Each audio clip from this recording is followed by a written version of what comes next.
I didn't spend a whole lot of time on the cliffhanger from the previous episode, partly because I ran out of time, and partly because it was pretty obvious what's going on. We have what are plainly Spanish conquistadores murdering savages, most likely in South America. How many dead? We have killed 12, Capitan. Well, that is example enough. The rest of them will run to the hills. We will go back to camp.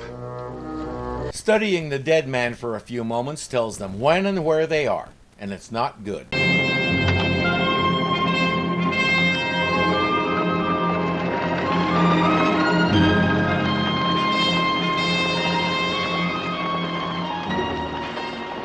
They're Spanish, all right. Tony, if that's Cortez and his army, we're right in the middle of one of the biggest blood baths in history. Needless to say, it is and they are. They came to loot and to kill anybody who got in their way. Well, that may be, but they're the only chance we have of getting out of here. Get out of here and go where? You're well hidden, you're not locals, and your only chance out of here is the time tunnel. I don't know why they can't ever find a safe place, hunker down, and just wait. Instead, they start wandering through the jungle, heading where is anybody's guess, when they come upon this. I must warn you now, Chief. She will suffer great pain unless you tell us what we want to know.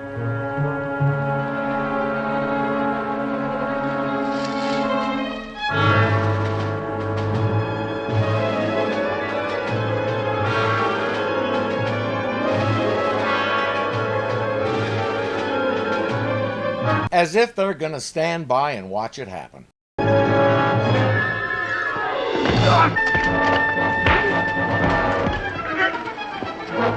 Kill him! Next time, maybe take a head count and make a plan. 6 armored conquistadores against 2 unarmed scientists is an easy one to predict. It's time to meet one of the most horrible people who ever lived. Hernando Cortez. You are too impatient, Capitan. You should have offered the hospitality of our camp to the governor's spies. We're not spies for anybody. I think they should have the opportunity to witness our efficiency. Why would the governor need spies, and what are they ostensibly looking for? Have you been naughty? He has them tied to a tree and goes back to the chief and his family. What have they told you? I threatened the old woman, but they would not speak. You are so ungallant, Capitan. But then you lack refinements. You must remember the men are as hard as iron. But it is not so with the women. And since they're not white Europeans, you can do whatever you want to them because they're not real people anyway. I want the golden mask your tribe possesses, woman. And I mean to have it. As a symbol of authority will make my task easier. You tell me where it is. You, your husband, and your son will be allowed to join your people in the hills. He says unharmed, but if I know Cortez, they'll be in several pieces by the time they reach their people. I think she knows they're dead, whether she gives up the mask he wants or not. His word meant less than nothing. Very well.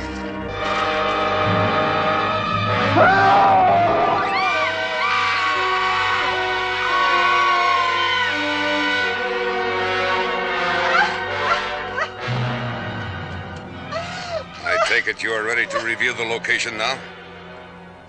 The chief might be stoic enough to sacrifice his wife, but a mother won't sacrifice her son on any continent. He does some verbal sparring with Doug and Tony while his captain writes down what she says. He had his mind made up that he knows who they are and isn't interested in facts. I have the information, Capitan General. Very well. You will spare the boy for the time being. Oh, wait a minute. You gave your word. You said you'd spare all 3 of them. Promise to an Indian means nothing. Told you. At least when they murdered Montezuma, they had the courtesy to baptize him first. Cortez makes them watch while the crossbows do their grisly work, then leaves them to go find this mask. This guy's acting is so convincing, I'm ready to take my batarang pocket knife and carve him to ribbons. He has them untie Tony and takes him to a nearby beach. You will tell me which of these ships brought you here, and which of my captains chose to betray me by bringing spies. We weren't brought here by your fleet, General. And we've never heard of Governor Velasquez. Apparently, Velasquez is governor of Cuba, at least that's what Cortez calls him. He's determined to have the answer he wants, whether it's true or not. He reports there is dissension among the men. He's afraid they will try to take the ships to go back to Cuba. That temptation will be eliminated tonight. One more step and I'll kill him. Let this be a lesson to you, Capitan. Never underestimate the enemy. He's not your enemy. He's been trying to explain that to you. And if your ships came from Cuba, why is the governor of Cuba your enemy? Tony says, order your men to release me, my friend, and the boy. Very well. You will put him back on the tree, Capitan. I will execute both of them in front of the armies tomorrow. Oh, Captain, remember how he said don't underestimate the enemy? Yeah, don't overestimate him either. Sometime off screen, he gives his famous order to burn the ships so his men can't leave. The captain will secure the sacred mask and catch up with him as he's approaching the capital city. These natives are a superstitious lot. With the symbol of Tlaxcalan authority in our possession, the rest of the tribes will yield to us. Then they have a simple choice: to become our slaves or to be killed. Is this as hard for you to watch as it is for me? They go off to carry out the ship burning order, momentarily leaving the captives unguarded. Look.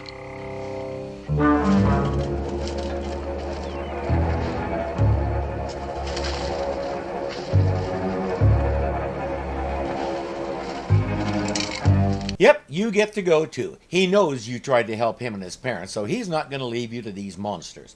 They'll need something to keep the Spanish busy while they get away, and Doug knows just the thing. Stop where you are, Cortez, or I'll blow this captive kingdom come. Capitan, you will show them the Spaniards are not afraid to die. Consider what you're doing, Captain. If Cortez dies, that army out there will fall apart. He's dumb enough to stand there and argue with Cortez for a while. Then he tells Tony, grab one of those kegs for insurance and get them out of here. Cortez says, fine, if you're not from Velasquez, what is your game? You won't understand this, Cortez. But I just can't sit back and watch one of the worst butchers in history go to work. Butcher? You call me butcher? You will be responsible for the pillage of this country.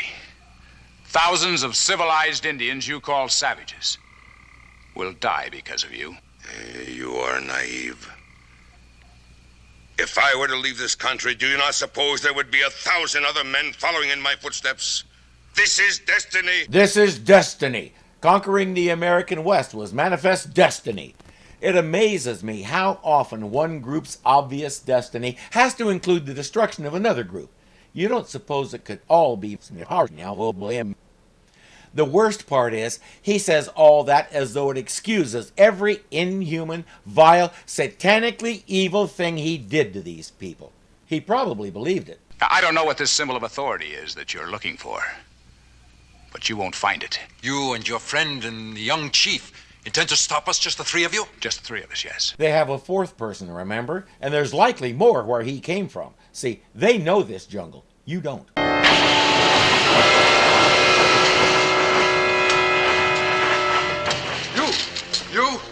You, come with me. Capitan, the Indian will try to find the mask. You must get there before him. Doug can't find the others. Fortunately, they find him. The young chief doesn't know exactly where this sacred cave with the mask is, but he knows where the signs are that point to it. The trail starts at some ruins a few hours away. Will the Spaniards have to go to these same ruins? Yes. Well, then we'll have to beat them there. The chief has found the first indicator. The symbols say the cave is near a beach. Doug discovers that the paint is made from potassium nitrate. They can use it to beef up the explosive power of that black powder they brought with them. General Kirk has brought in an expert on that area of Mexico to help identify some landmarks so they can get a geographical fix on the boys and hopefully relocate them before they get themselves run through, or worse. Go back down the trail. If you see any Spaniards, come running. I have a feeling he should be wearing a red shirt.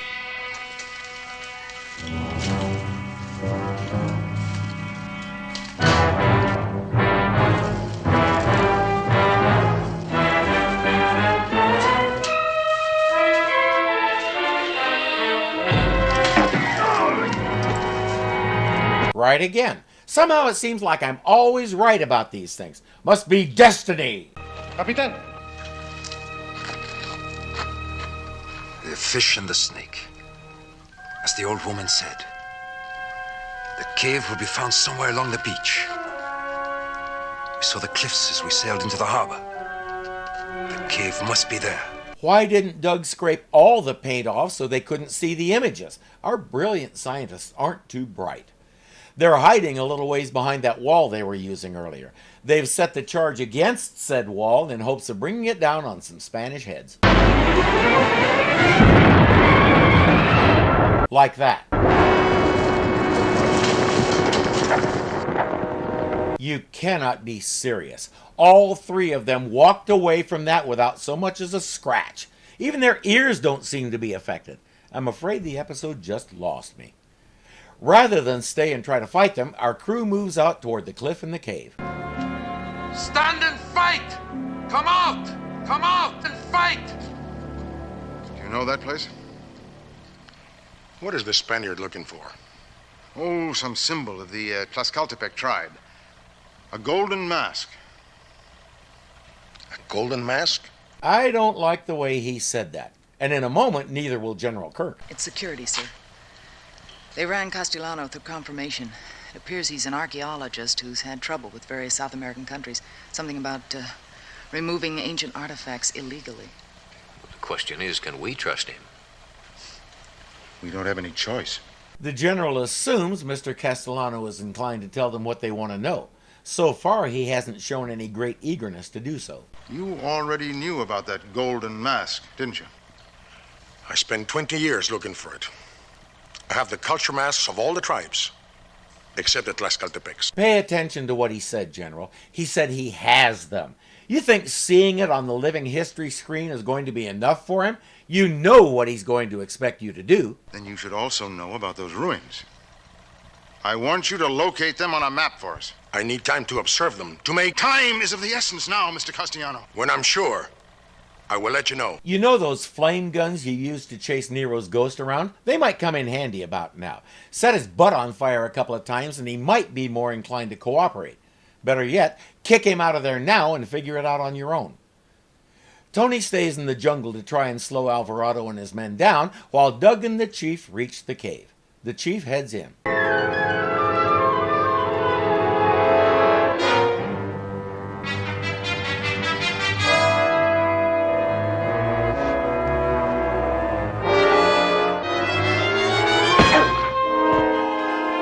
Outside, Alvarado and his other man have Doug and Tony covered. This did not go well.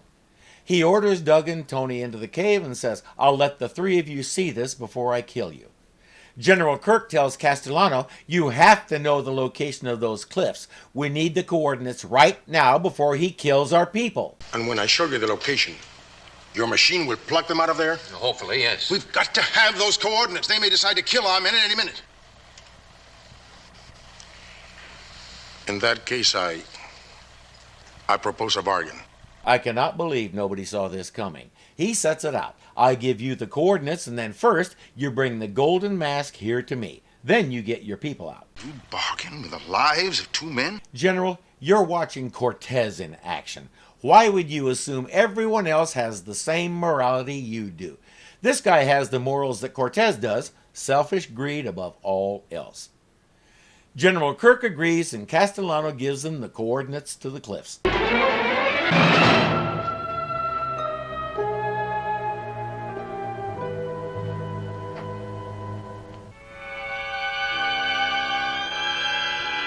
That's a mask. How many years of neck muscle workouts do you have to do to be able to wear it?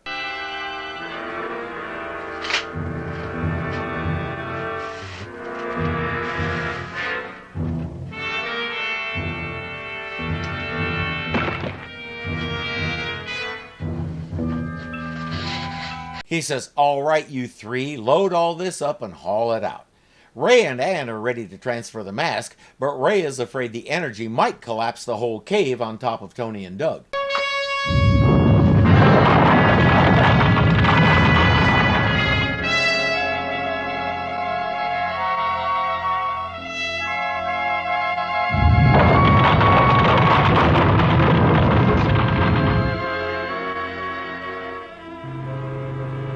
It is the vengeance of the gods. What do you say to that, Alvarado? Still think these people are just superstitious savages? The mask has appeared in the tunnel, but there's trouble. Send the mask back! Hey, one is mine! I will have it! Guards! Reverse the impulse! It's too late. They'll be buried alive! And freeze everything in time! After that little stunt, I foresee a long stay in the small room for him. Don't!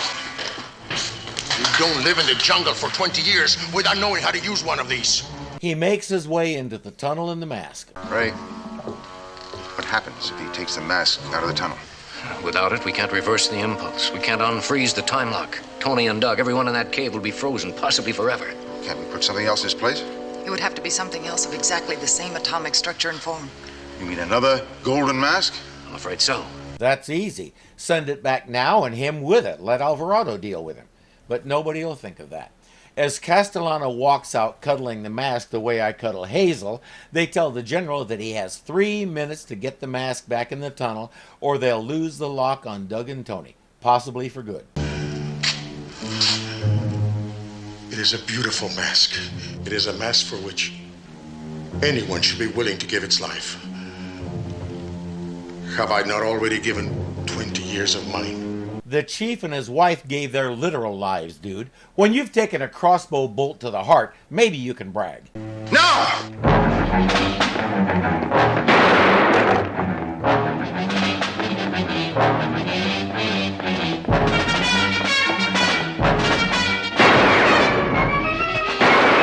I don't know where he thinks he's going to go, but he's off his nut, so it doesn't matter. General Kirk! Call them off! You have broken your word! Who broke their word? You agreed to come here and give them a location based on your expertise. There was never anything about the mask, so you lied from the start. And by the way, that pistol only holds a certain number of shells. No! I will not give it up! General, we're beginning to drift off our focus of the cave. Hurry! Try to hold it steady. General, I'll have to start the countdown. Use 6 seconds to get the mask into the tunnel. So the best thing everybody can do is stand there and look at him instead of going and taking the mask away from him. 6. Come on now, 5. Castellano, be reasonable. No, it's 4. mine! Mine! Mine! 3. Mine! 2. And no one shall 1. 0. You want to know something rather significant? That made no sense at all. Why'd he do that? All he had to do was sit still and he had his precious mask. Granted, he can't do anything with it in prison, but he has it. He kept screaming, "I will have it!" And he had it. And then he unhad it. If you're hoping for an explanation, keep hoping, but it ain't happening. Now that the mask is back in the cave and everybody's unfrozen, Alvarado says, okay, back to gathering the gold.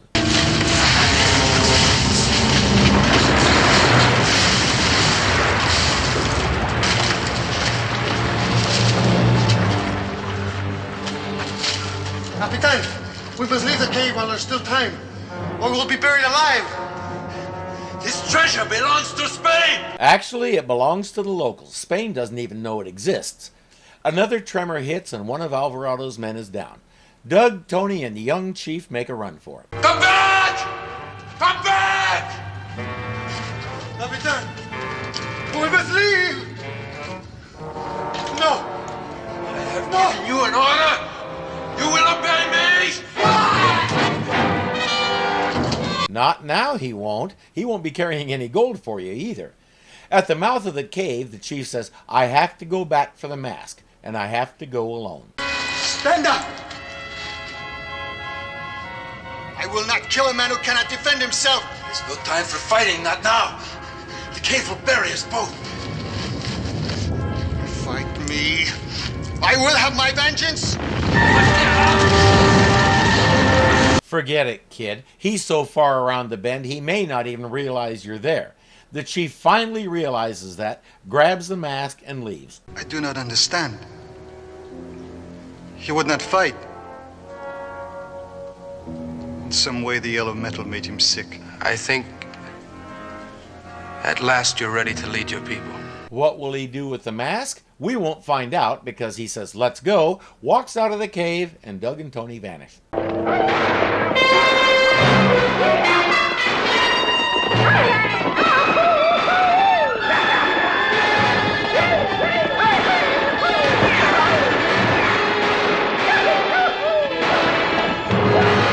If they knew anything about Western history, they'd know there's no real danger.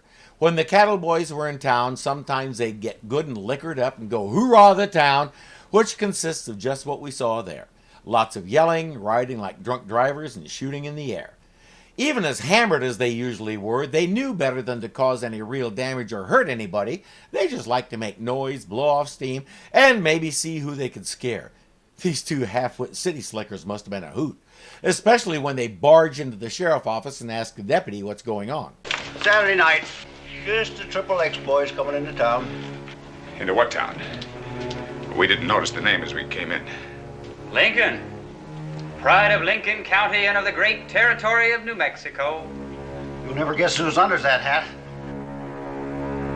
Good-looking guy, whoever he is. Evening, Deputy Hayes. Evening, Billy. Yeah. They spend a little time humiliating him, and then our boy in the cell gets the key and lets himself out. May I?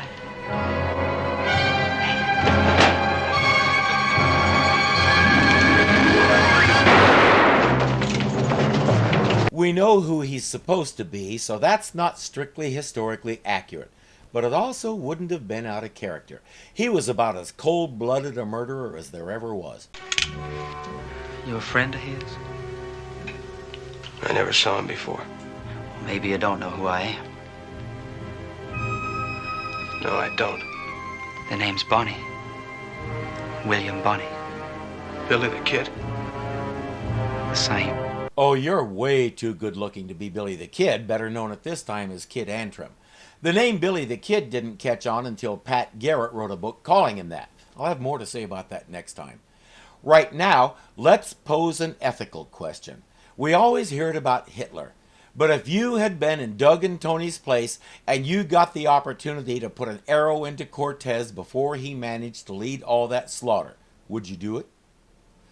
I'm of English and Irish extraction. As my daughter likes to say, I'm so white bleach makes me tan. I'm also a born American citizen, and all my life I've enjoyed the rights and privileges that come with both of those things. I'd do it in a heartbeat. If it meant all of history changed and I wound up on some other continent speaking some other language, or if it meant I didn't exist at all, so be it. I might not be able to bring you this American baloney if I do, but if I were to bring you a bit of British falderall, or a touch of the blarney, we'd have just as much fun, now wouldn't we?